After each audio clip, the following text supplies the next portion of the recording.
प्रथम त हाम्रो विद्यालय महाविद्युत शिव सेन्टरको 55औं वार्षिक उत्सव तथा अभिभावक भेलाका सभाध्यक्ष हाम्रा डाइनामिक लिडर सुरेश रावत अनि हाम्रो विद्यालयको श्री भागवत पौडेल र प्रमुख अतिथिको रूपमा आउनुभएका हाम्रा नगर पिता मेयर लगायत सम्पूर्ण अतिथि विशिष्ट अतिथि र हाम्रा अभिभावक शिक्षक मित्र र व्यवस्थापन समितिका अन्य सबै साथीहरूमा म निवर्तमान अध्यक्षको तर्फबाट हार्दिक नमस्कार गर्न चाहन्छु।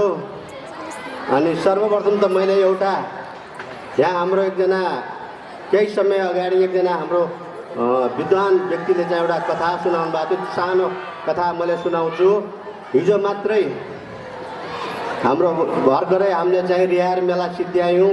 रिहार मेलामा धेरै भक्तजनहरू आउनुहुन्छ र रिहारको मेला मान्नुहुन्छ। रिहारको मेलामा धेरै ध्वनिहरू आगोहरू बल्या आउँछ र त्यो भक्तजनले त्यो आगो ताप्छ जान्छ।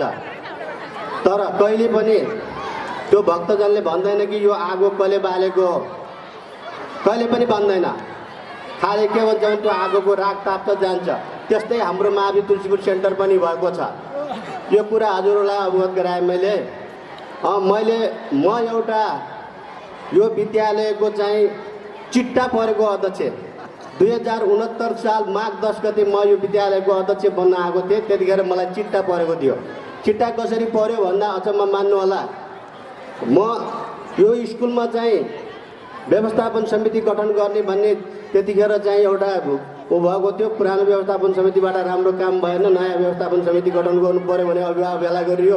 त्यसमा चाहिँ मैले अभिभावकको हैसियतले अध्यक्षको लागि मैले आवेदन दिएको थिएँ। त्यसमा एउटा चाहिँ के भयो भनेपछि पार्टीगत हाबी थियो। त्यो बेला पार्टीगत हाबी भएको हुनाले पार्टीगत हिसाबले मलाई त्यसमा दिएन। मलाई अध्यक्ष नदिएकै हो, म खुलेरै भन्छु। तर दिएन। जसलाई दिएको थियो ती व्यक्तिको क्राइटेरिया पुगेन। नपुगेपछि विकल्प कसलाई खोज्ने भन्दाखेरि लेखतराम पौडेललाई खोजौँ भनेर हालेको हो। मलाई कसैले टिर दयाले दिएको चाहिँ होइन। यो कुरा चाहिँ मैले हजुरलाई अवगत गराउँछु यही मञ्चबाट। कति मैले ठाउँ ठाउँबाट बाहिरबाट सुनेको छु। त्यसलाई मैले हामीले अध्यक्ष बनाइदिएर यति फुर्ती लाउने भन्दा त्यो दया गरेको चाहिँ होइन। म चाहिँ प्रष्ट भनिदिन्छु, दया गरेर दिएको होइन, तर विकल्पको रूपमा मलाई अध्यक्षको रूपमा दिएको थियो। त्यस पछाडि मैले यो पार्टीगत कुनै पनि भेलामा हामीले पार्टीगत हिसाबले हामीले अभिभावकलाई बोलाएनौँ र हामीले स्वच्छ अभिभावकलाई बोलायौँ। स्वच्छ अभिभावकबाट चाहिँ भेला गर्दै गयौँ। अहिले पनि हाम्रो सुरेश रावतलाई पनि स्वच्छ अभिभावकको तर्फबाट नै उहाँलाई अध्यक्ष बनाएको।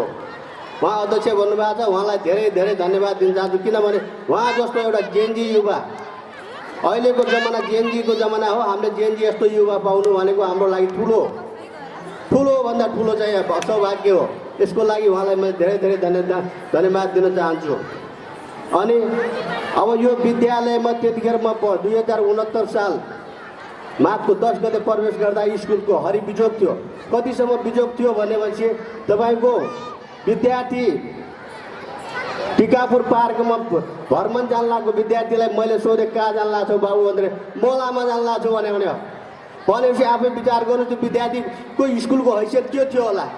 त्यस्तरी जगडेको थियो स्कुलमा चारैतिर झाडले जगडेको थियो। स्कुलको जुन स्कुल मात्र थियो, बिरुवा विद्यालय थिएन। त्यहाँ विद्यालयको बिरुवा खोज्न हामीलाई निकै गाह्रो पर्यो त्यतिखेर। अनि हामीले चाहिँ हेड सर र म चाहिँ अठोट गरेको, जति जे गरे पनि हेड सरले मैले चाहिँ अठोट गरेको त्यो बिरुवाको वरिपरि लागेको झार फाल्नुपर्छ भन्दाखेरि झार फाल्ने सिलसिलामा म चाहिँ गोलौरा बस्थेँ। भागवत सरको घरै नजिक भयो हुनाले त्यही झारहरूले हेड सरको घरमा ढुङ्गा मुरा पनि गरेका हुन्। त्यो मलाई थाहा छ। ढुङ्गा मुरा गरेर केही दिनसम्म ती झारहरूलाई चाहिँ हामीलाई चाहिँ तीन झारहरूलाई साइड लाउन धेरै निकै गाह्रो परेको हो। त्यो झार साट लगाइसकेपछि अनि बल्ल सानो बिरुवाको एउटा ठेट्नो भेटेको थियो विद्यालयको। अनि त्यो ठेट्नालाई हामीले चाहिँ के गर्यौँ भनेपछि मलजल सुरु गऱ्यौँ। मलजल त्यो बिरुवा भेट्दाखेरि बिरुवाको वरिपरि चारैतिर कङ्क्रिट थियो। त्यसमध्येमा एक दुईवटा हाम्रा ढुन्डी सर जस्ता उच्च कोटीका मल पनि थिए। त्यहाँ ढुन्डी सर जस्ता उच्च कोटीका मल थिए, तर धेरै सो कङ्क्रिट थियो। त्यो कङ्क्रिटलाई पनि हामीले पछ्याउँदै फाल्ने प्रयास गऱ्यौँ र केही कङ्क्रिटलाई फाल्यौँ र केही कङ्क्रिटलाई फेरि कुटेर पिसेर मलमा मिसाउने काम गऱ्यौँ।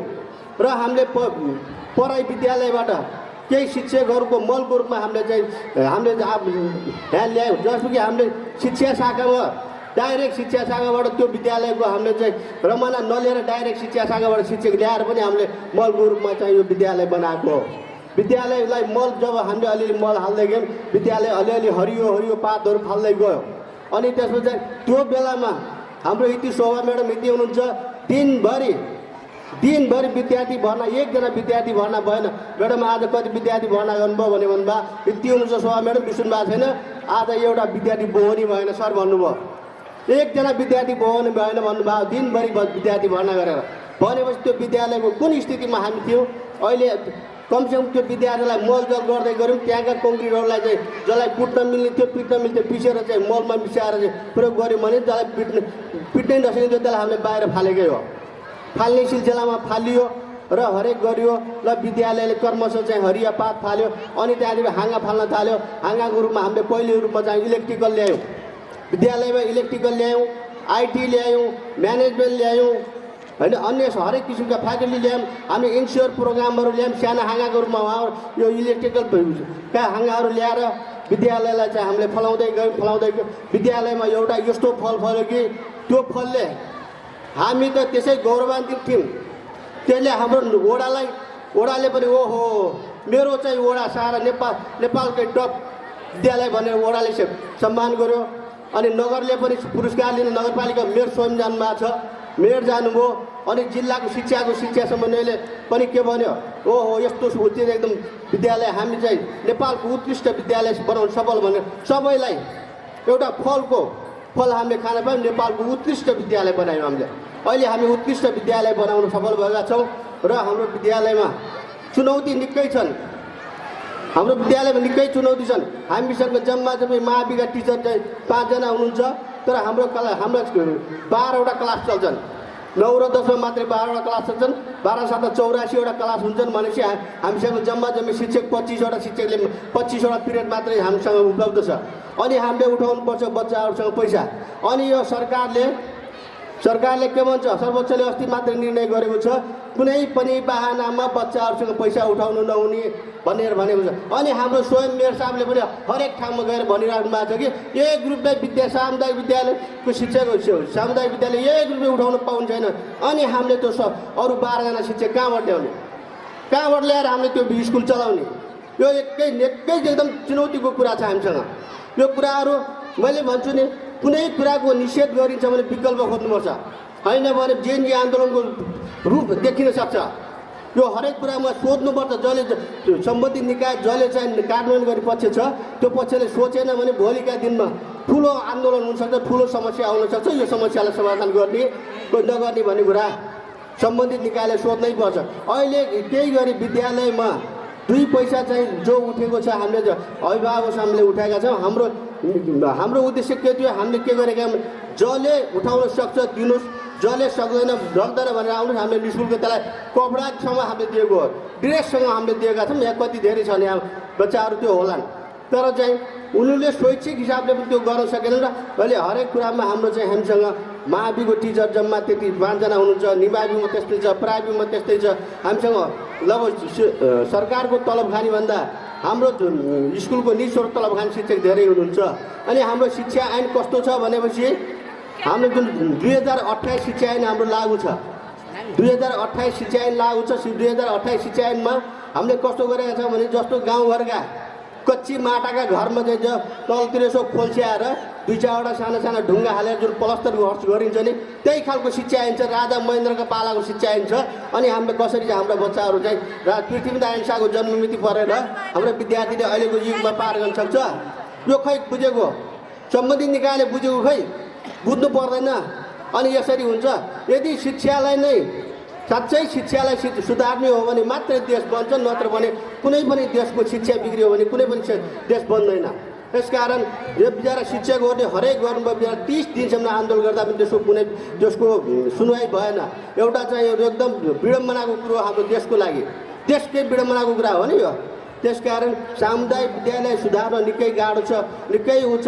हामी त हेर्नु हत्केलामा राखेर काम गरेको, तँलाई मार्छौँ काट्छौँ भने धम्की खाएको मान्छे म हुँ, बाटोमा तुरेर भाग्नु परेको मान्छे पनि म हुँ। यो स्कुल सुधार्ने बेलामा जुन दिन कि आफ्नो चाहिँ एउटा पेसा छोडेर एउटा काम गरिरहेको मान्छे पेसा छोडेर अध्यक्ष भएको मान्छे हुँ म।